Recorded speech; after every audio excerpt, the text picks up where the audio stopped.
Hello guys, welcome to Pakistani real reaction. तो कैसे हैं आप सब? मेरा नाम मुदस्सिर। नाम वर्षित। तो गाइस, वीडियो का टाइटल है भारत ने रचा ऐसा चक्रव्यूह जिसको चीन 7 जन्म में भी नहीं तोड़ सकता।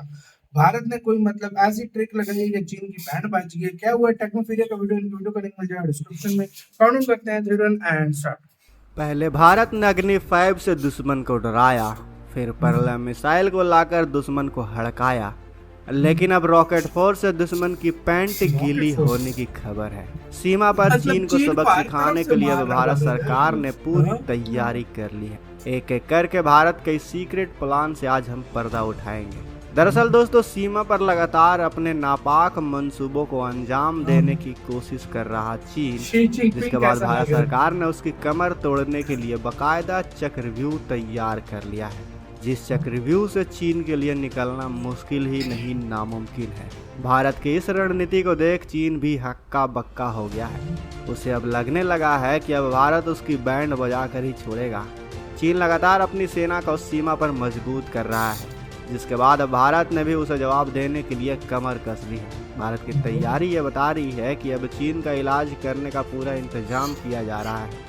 लेकिन सवाल ये उठता है कि चीन की हरकतों को देखकर जो इंतजाम किया जा रहा है, क्या वो काफ़ी है या फिर अभी कुछ और तैयारी करनी बाकी है। दोस्तों, इसमें कोई शक नहीं कि भारत सरकार भारत ने सेना चीन के पे तो हर हाथ विंग को बैठाया मजबूत है। हाँ भाई, करने में लगी हुई इतना है कुछ नहीं और किया उनका हुआ है। नया ऐलान कुछ इसी तरफ इशारा कर रहा है। जैसे ही भारत की यह रॉकेट ब्रिगेड अपने पूरे अवतार में आ जाएगी, फुल फोर्स वैसे ही बनाएगी ना चीन की भाई। अक्ल अपने आप लेकिन भी हम सुना ठीक था हो कि जाएगी। बनाओगे। भारत की थल सीमा हो या फिर जल सीमा, चीन हमें लगातार चुनौती अलग दे रहा है। रॉकेट को हैंडल करने पिछले की कुछ कोशिश। सालों में दोनों देशों के बीच तनाव में काफी बड़ा इजाफा हुआ है।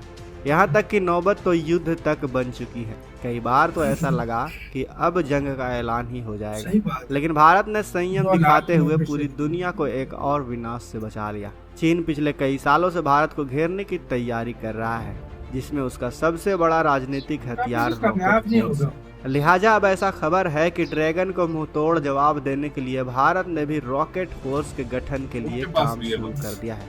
चलिए पहले आपको उनके पास चीन की भी है। रॉकेट फोर्स से रूबरू करवाते हैं। दोस्तों, चीन के रॉकेट फोर्स को लेकर कई सवाल खड़े होते हैं। मसलन चीन की रॉकेट फोर्स कैसी है, उनकी संख्या कितनी है, उनके पास कौन सी शक्तियां हैं जिसके दम पर वो इतना उछल कूद मचाता है, और भारत के लिए कैसे घातक साबित हो सकती है। चीन अपने मिसाइल ताकत को बढ़ा रहा है। इसमें परमाणु मिसाइल और पारंपरिक मिसाइल दोनों शामिल हैं।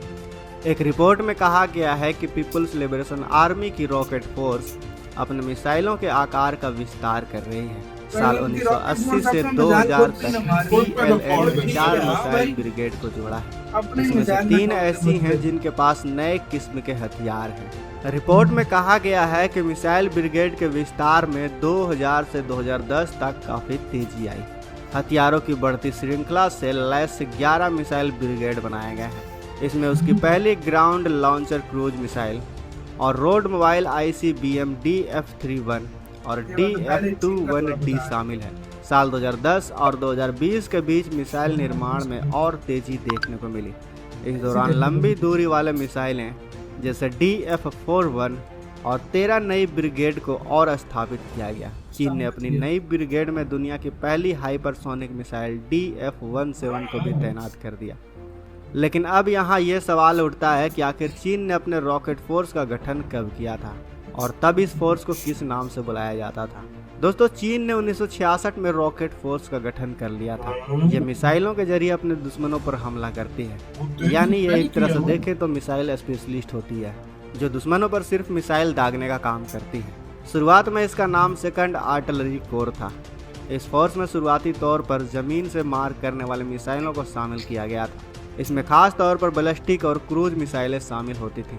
इनमें परमाणु और पारंपरिक हथियारों को ले जाने की क्षमता है। दोस्तों, आपको बता दें कि चीन की रॉकेट फोर्स में लगभग 1,20,000 सैनिक हैं। और जब हमारा दुश्मन चीन ये तैयारी कर रहा था, उस वक्त हमारा भारत क्या कर रहा था? क्या भारत किसी बड़े खतरे का आने का इंतजार कर रहा था? चीन को उसी की भाषा में जवाब देने के लिए भारत कम दूरी के बैलिस्टिक मिसाइलों को स्टोर करने के लिए सीमावर्ती इलाकों में मल्टीफंक्शनल सुरंगों का निर्माण कर रहा है। बताया जा रहा है कि भारत की तरफ से ऐसी सुरंगों का निर्माण किया जा रहा है जो किसी भी हमले की स्थिति में इन मिसाइलों से सुरक्षित रहेगी और इन सुरंगों के जरिए भारत सटीकता के साथ फौरन दुश्मन को अपना निशाना बना। मिलिट्री एक्सपर्ट का कहना है कि भारत के साथ युद्ध की स्थिति बनती है तो युद्ध के शुरुआती चरण में चीन अपने मिसाइलों के जरिए भारत के कमांड सेंटर, हवाई ठिकाने, मिलिट्री फोर्स के ठिकाने, हथियारों के ठिकानों को तबाह करने की कोशिश करेगा, जिससे युद्ध शुरू होते ही भारत को पीछे ढकेला जा सके। अब सवाल उठता है कि ऐसे हालत में हमारा भारत क्या करेगा। तो भारत के पास इस तरह के हमलों का जवाब देने के लिए जमीन से लॉन्च होने वाली मिसाइलें हैं, लेकिन अगर चीन से तुलना करें और सर्विस देखें तो भारत के पास गंभीर तौर पर लिमिटेड ऑप्शन ही मौजूद हैं। भारतीय थल सेना और वायु सेना दोनों के पास जमीन पर आधारित ब्रह्मोस मिसाइलें हैं, लिहाजा भारत के मिलिट्री एक्सपर्ट लगातार रॉकेट फोर्स के गठन की मांग करते आए हैं, जिस पर अब भारत ने काफी तेजी से काम करना शुरू कर दिया है। एक्सपर्ट के मुताबिक भारत को चीन के आक्रामकता को जवाब देने के लिए युद्ध के वक्त तैयार होने के लिए विशालकाय रॉकेट फोर्स का इस्तेमाल करना होगा, जिसमें कम से कम 50 से 70 हजार सैनिकों को रखना होगा। इसके अलावा भारत को अपनी पूर्वी और पश्चिमी मोर्चे पर बैलिस्टिक मिसाइल ब्रिगेड की तैनाती करनी होगी। साथ ही इस वक्त भारत काफी तेजी से इंफ्रास्ट्रक्चर और सुरंगों का निर्माण कर रहा है, जिससे दुश्मनों को करारा जवाब दिया जा सके।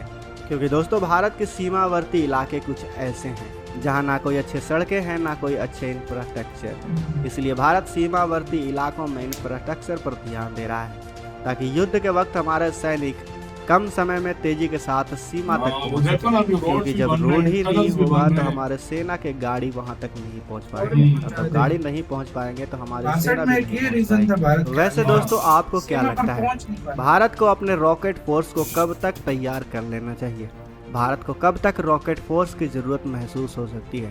यार, भारत ने अभी तैयारी शुरू भी कर दी है, कितने सैनिक ट्रेन भी हो गए हैं इसमें रॉकेट फोर्स में, लेकिन बढ़ाता जा रहा है भारत। नहीं, इसमें एक और बात भी हो सकती है। देखो, कोई देश ये नहीं बताता कि मैं इतनी जल्दी में क्या कर रहा हूँ। हो सकता है आधे से ज्यादा इंडिया ने काम कर चुका हो और किसी को बताया ना हो। जब टाइम आए तो तब बंदा करे। देखो, कुछ चीज ऐसी होती है ना जो मुख्तलिफ देश जो है ना सीक्रेट रखते हैं, हर देश रखता है अगर देखा जाए तो। इंडिया के पास अभी सीक्रेट इस तरह के वेपन या सीक्रेट फोर्स या इस तरह का इंडिया के पास अभी भी होगा जो इंडिया टाइम आने पर ये यूज कर सकता है। देखो, टनल्स बन गई है, रोड्स बन रहे हैं हर जगह पे, मतलब इंडिया अब आसानी से उनकी गाड़ियां, टैंक्स भी जा सकता है ना। अगर चाइना ने सीधे मायने में बोलो तो पंगा लिया तो सीधा अपने, मैं कहता हूँ, पिछवाड़े पे ही लात मारेगा। यही बात है। इस बार अगर चाइना ने पंगा लिया, हर तरह से भारत रेडी है, भारत के सैनिक रेडी है। भारत देखो, थोड़ा बहुत ज्यादा होने से युद्ध नहीं चेंज हो जाता, नहीं तो अभी तक यूक्रेन तबाह हो चुका। देखो, मैं इधर यही बात ऐड करने लगा हूं। देखो, चाइना तो यूक्रेन है, वो इतना टिका हुआ, ये तो भारत है भाई। ये भारत है दुनिया का चौथा पावरफुल देश,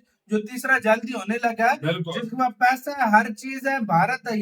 ये तो चाइना की उधेड़ के रख देगा भाई। सही बात है, सही बोल रहे हैं। और इस भारत में सिर्फ ये 14-15 लाख सैनिक नहीं है, पूरे 1.5 अरब लोग हैं जो सैनिक बनने के लिए। मैं तो छोटी सी एक बात इधर ऐड करना चाहूंगा। देखो, चाइना ने ट्राई की अपनी तरफ से कि हम देखो क्या करता है, इंडिया क्या करता है, सब कुछ क्या करता है, ठीक है। लेकिन जब उसको मुंह की खानी पड़ी है ना, तो उसको पता चल गया कि भाई इंडिया को इस तरह नहीं हराया जा सकता कि हम बंदे भेजते हैं और वो मार खा के रोज आते रहे। वो अपनी और जो है ना तकनीक में अभी लग गया कि भाई इंडिया को इस तरह, इंडिया से पंगा लेना मुश्किल काम है। इसलिए अभी वो मेरी नजर में अगर देखा जाए ना, 5-10 साल तो इंडिया की मुंह उठा के भी सुपर पावर बनना है तो वो भारत से पंगा नहीं ले सकता। वो आपका कहना है अपने कमेंट सेक्शन में बहुत ज्यादा खैर रखिएगा तो यार।